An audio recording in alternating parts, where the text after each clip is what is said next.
podcast about knitting. It's called String Theory because I really like talking about the creative process with knitting. I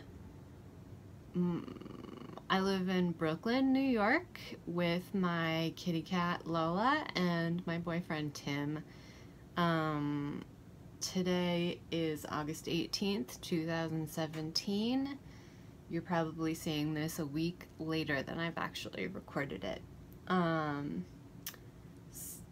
And I don't have any knitted finished objects because I finished so many last week that I really have just been working on whips. But I do have a finished object for spinning, so because it's exciting to start by talking about finished objects, I'm going to switch my segments a little bit today and talk about spinning first. So my finished object is some hand-spun yarn that I spun myself. This is Shetland wool, undyed, and I started with that because it was recommended by the woman who was on Christy Glass's channel when she got a little spinning lesson. I don't know if you guys saw that, but so it's really delightfully sheepy smelling, although the fresh smell of that has diminished since I first opened the wool. I plied this on a spindle, which was a total pain in the butt, let me tell you. I didn't put it tightly enough on this part, so it kept like sliding up and down like this. This is ready to come off soon. I see people who like spin it out to here, but the more I put on here, the more like unwieldy it gets. And anyway, so when I was plying this, it was like taking up the entire spindle and was like falling off of here. So that was really annoying, and I didn't ply as much as I was planning to for that reason. But I really I like the finished product a lot because it doesn't do this. I have like 7 of these little rolls because I don't like having more yarn on the spindle than this. I just keep breaking it up into little pieces, which is probably not the best because my finished yarn is going to have a bunch of little knots in it, but also I'm just starting, so it's fine. But I've been weighing them. I weighed my spindle without yarn so that when it has yarn I can weigh it again and be able to tell how much I have. So I've been putting it on toilet paper rolls, and my boyfriend has allergies and he uses toilet paper for his nose, so we have a lot of toilet paper rolls around the house. It's pretty funny. But it feels really awesome to be using such a I mean, I don't have to like buy bobbins. I'm just using toilet paper rolls. It's genius. Anyway, so I was like writing the date on them, not because I'm anal retentive, but just because like I'm just starting, so it was like nice to see the progression of like how much nicer the yarn looks like the farther the date goes. And then I've been I write the weight on here. I can get 2 of them that are the same weight and then ply them together. So that was what I was doing, but plying is really annoying. So now, and I had to stop before I had finished an entire roll of this because it was falling off and I don't know, being crazy. So if anybody has any suggestions for plying on a spindle, let me know, because I'm kind of having a rough time with it. I'm gonna keep spinning because it's kind of more meditative than knitting.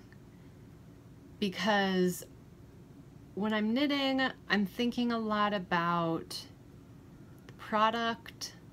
I'm thinking a lot about like my knitting career, whatever that may be. I'm thinking a lot about, I'm comparing myself to other knitters a lot. And I'm also thinking about like what I should be doing instead of knitting. But since I've been unemployed, I've started spinning a little bit every morning just for like 10 minutes or so, because I want to keep the muscle memory. I want to keep the muscle memory of it.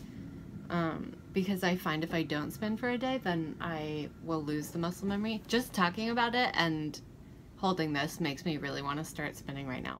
Anyway, I was having a frustrating day the other day. I was really confused about what I wanted to do, what jobs I wanted to apply for, and like what, where I should focus the most of my energy first. I have a really hard time with that. And yeah, I just sat there and spun, and I don't have a goal in mind for this yarn. It's really just about the process, and it calmed me down, and it really quieted my mind and made me realize what I wanted and helped me focus so that I could, when I put it down, I knew what to do next. Obviously, plying, well, it seems logical to me that plying would be a lot easier if I had a wheel. And yes, that's something that I'm interested in the future. I live in New York City, so I really don't have a lot of room for a wheel. So honestly, like an e-spinner might be something that's more interesting to me, but there's no way I can afford that kind of thing right now. And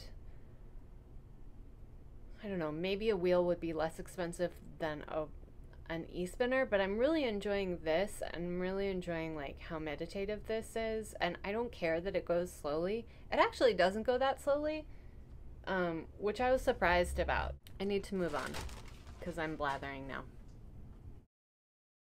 So I only have one whip. That's not true, I lied, I have two whips. I did show you guys these socks last week. I made like this much progress on them. It's another tube that I'm going to eventually put an afterthought heel in and some toes. But for now it's just a tube. But I haven't, this is like my TV knitting, but I really haven't done much work on that. I've been working on my Bronwyn sweater. So this is my Bronwyn. It's got all these delightful cables. And it's turning out really well. The yarn is Cascade 220, which I'll talk about in a minute. I don't love Cascade 220, unfortunately. I don't want to be a yarn snob, but I'm a little bit of a yarn snob, and I'm really not enjoying the Cascade. And the needles are Knit Picks square needles. They're supposed to be more ergonomic for your hands. And I bought a set of interchangeable square needles when I was having a lot of wrist pain as a continental knitter, but they didn't change that much. But really the thing that was the easiest on my hands was changing to flicking instead of continental. And they're okay. The needles are okay. They're not the best. I'm pretty used to metal needles at this point, but the only other set of needles that I have are my Addies, and I really hate the join on the Addies a lot. So it's better than that because the join is better. And I still love knitting, so, you know, and this pattern is great. It's going to be really cute. But I don't love the yarn. It feels like knitting with a rope. I haven't been knitting on it all that much because I don't know if I'm going to love the product because of the yarn. It's not because of my knitting of it. It's not because of the pattern. The pattern is really cute. I'm excited to knit that pattern maybe again someday out of nicer yarn. So this is a lesson in using your stash. I've had this wool in my stash for probably 9 years. The thing is, I don't want to be too hard on myself about this because I bought the yarn with the intention to make this sweater, which is adorable. I still think this is really adorable. This is out of a book that I found at a yarn store in California a long time ago called Country Knits. The yarn store was closing and they had this on sale for like $3. The thing is about this book is it's just the charts and the stitch counts, and it doesn't tell you at all how to do color work. And so this was my first attempt at a color work project. It was a sweater. Do not do that. If you have never done color work before, choose a small project to start with. I got really frustrated and I you know, put it down, and I didn't pick it up again for a long time. Eventually I frogged it, which felt really good because it had been a languishing thing in my stash for like 5 years or something almost. So I frogged it, and now the yarn is liberated. But the thing is, like, because my tastes have changed so much, I don't like the yarn anymore. It's definitely a lesson in knitting with your stash right away, because I don't know, this sweater I would have loved to wear.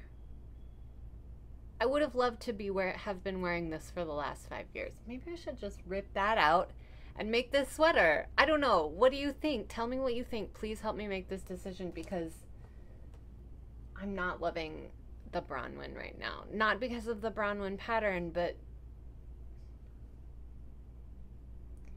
the color, like, if it's all just a solid color, I'm not crazy about it. I'm not crazy about brown on me. I think that, I mean, like, yes, it's the same color as my hair, but I think that this is just gonna wash me out so much. Right? Because look at what I'm wearing now. This color, this is a cool tone. As you can probably tell a little bit from, like, how pink my face is, my skin has a cool undertone. And this blue has a cool undertone, and it looks great with my eyes. I mean, I'm not trying to, like, be super self-complimentary here, but, or like vain or whatever. It's okay to be self-complimentary. But anyway, this has a warm undertone, I think. I mean, like, maybe it would look cute with a white collared shirt underneath. I think that might look okay on me. The thing that has been taking up the most of my knitting time this week is knitting swatches for the Knit Instructors program. I'm really frustrated with that too, because getting gauge has been, like, challenging for me since the beginning of my time as a knitter, and has not gotten any better. Eventually I just learned to just jump into the project and make a mistake and figure it out anyway. And, like, actually the thing about this Bronwyn sweater is that the gauge is working out really great. I really think that this sweater is gonna fit me. So each of these swatches, it's like I have to do like a garter stitch with all knitting and then a garter stitch with all purling. So I knit an entire 6-inch around. They all have to be 5 inches. So I knit an entire 6-inch gauge swatch and blocked it to be, and measured the gauge, and then ripped it out and knit this so that it would be exactly 5 inches. And it was. It's been sitting there on my desk for a few days, and I just measured it again after the pins came out, and it sat on my desk for a few days. Now it's 4.5 inches. And I'm really mad, because now I'm gonna have to knit this a third time, because they're very specific about your gauge, like your swatch being exactly 5 inches by 5 inches. I'm really frustrated because this stuff is all really easy, but it's not so easy and it takes a lot of time too. So I've been doing that. And now I have all of these gauge swatches, none of which are usable. Anyway, it's all gonna be fine. It's a lesson in conquering gauge, which I apparently really need. And the universe is providing for me. I'm just really frustrated now that I have spent all this time. I mean, it's not wasted time because I'm learning stuff. But it's always frustrating to learn something through error. So that's all the knitting content I have this week. The rest of this podcast is going to be personal stuff. I had an interview at a place that does, that connects people with families in New York who are looking for they're looking for activity focused childcare. And I sent them my resume and they really liked me and they called me in for an interview right away, and they wanted me to teach this sewing class, which still might happen. And I had an interview and I found out that it's a website. I mean, it's not the worst. It sounds like from the tone of my voice that I'm disappointed. They're not like an agency that like sends you out. I mean, they kind of are from what I gathered. There's actually a lot of support on their end to connect you with these families. But like basically you sign up and you have a profile on this website and you sign up and you like make a profile and parents find you on the website and like book you, and then the website gets a small commission off of each booking. It's like 3%, and they encourage you to only sell yourself for about $20 an hour to start until you get like a few bookings. So I don't know, it's kind of great actually because they like me a lot. It seems really flexible, and with all the sewing experience I have, there's a lot that I can do with kids. I'm hoping to babysit kids who are mostly like age 5 to 10 and girls, because that's what I have the most experience doing, and I think that activity wise it's kind of like what I could come up with. I could come up with activities for girls age 5 to 10 really easily, a lot easier than any other age and group. But at this point I need the work, so I mean, I'll take anything. The thing that it's not the best about it is that you have to provide your own materials for these kinds of things, and with sewing, materials can get really expensive. But I do have a lot of I do have a lot of fabric scraps, and I've been thinking about buying a mini portable sewing machine. There's one on Amazon that is only £5, and it comes in all of these different colors, and the brand is Janome, which is, I didn't know, but it's also, it says Janome New Home, which my sewing machine is a vintage New Home sewing machine, and I love it. So if that's the same brand as Janome, like, I trust that brand actually. It's only $60 on Amazon, and like honestly spending $60 on a new sewing machine kind of makes me a little nervous about how good the quality is going to be. That being said, this was only around $60, but it was like a refurbished vintage sewing machine, so that's sort of a different situation. Like, sewing machine quality was a lot better in the 60s. Like, this is from the 60s, across the board.